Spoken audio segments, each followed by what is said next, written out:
Salut les copains. Bonjour tout le monde, voilà, on vous appelle, on communique depuis l'Équateur. Et là, on est à peu près à 4800 mètres, peut-être mettre 4009. On veut dépasser le Mont Blanc. C'est pas facile. Marine a une bonne mal de tête. Ouais. Moi, j'ai le souffle court, mais on fait attention. Je pense que on va s'adapter petit à petit, mais rien de grave en tout cas. Donc depuis la dernière fois, on est arrivé en Équateur du coup. Et on est passé donc par Guayaquil, notre arrivée à l'aéroport. Une ville gigantesque avec 7 millions d'habitants. Ouais, 7 millions d'habitants. Beaucoup trop pour nous. On est passé par cette ville pour se ravitailler, pour refaire de la rando. Et nous on a besoin de gaz pour cuisiner. Et le gaz en Équateur c'est très rare et à Guayaquil ça n'existe pas.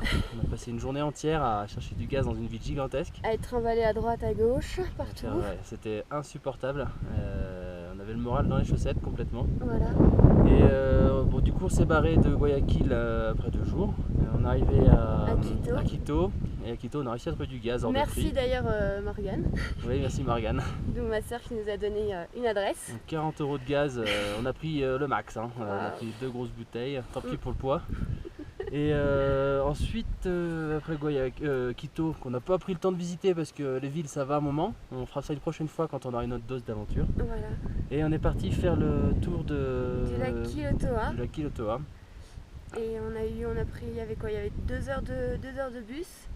Et on a traversé des bananeraies, on a vu des villages. Ouais, on a vu des vrais Équatoriens avec leur tenue traditionnelle, c'est vraiment sympa. Ouais. On a vu une petite mamie porter une bouteille de gaz sur le dos avec une corde.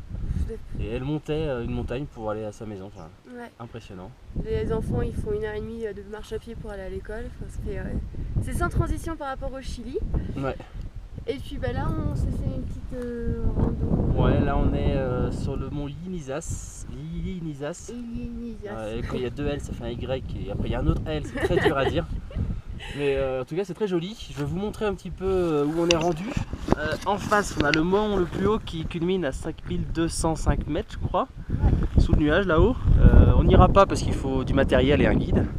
Nous on a envie d'aller ici, mais vu que Marine a déjà mal à la tête et que moi je suis un peu souffle court, on se pose la question. On a le bout aussi, il faut pour faire une petite cordée.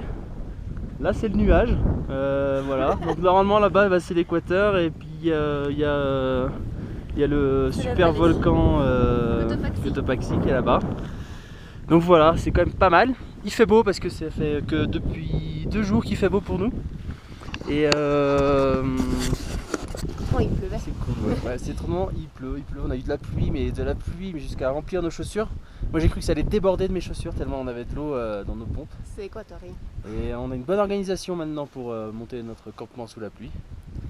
Et puis là on va descendre se ravitailler à la Takunga demain pour faire le Cotopaxi, se laver les vêtements, acheter de la bouffe et aller vers le Cotopaxi, voir ça de plus près. Et puis on va continuer à descendre le centre de l'Équateur, parce qu'il paraît que c'est le bon moment, il paraît, enfin en tout cas les nuages sont pas l'air d'accord avec le il paraît, mais voilà, et puis ensuite je pense qu'on va se rapprocher de la côte, on verra, enfin rien de précis en tout cas. On vous tient au courant en tout cas. Voilà, en tout cas, oui, gros bisous. Gros bisous, prenez soin de vous et bon courage pour le froid, la pluie, le brouillard. Ouais.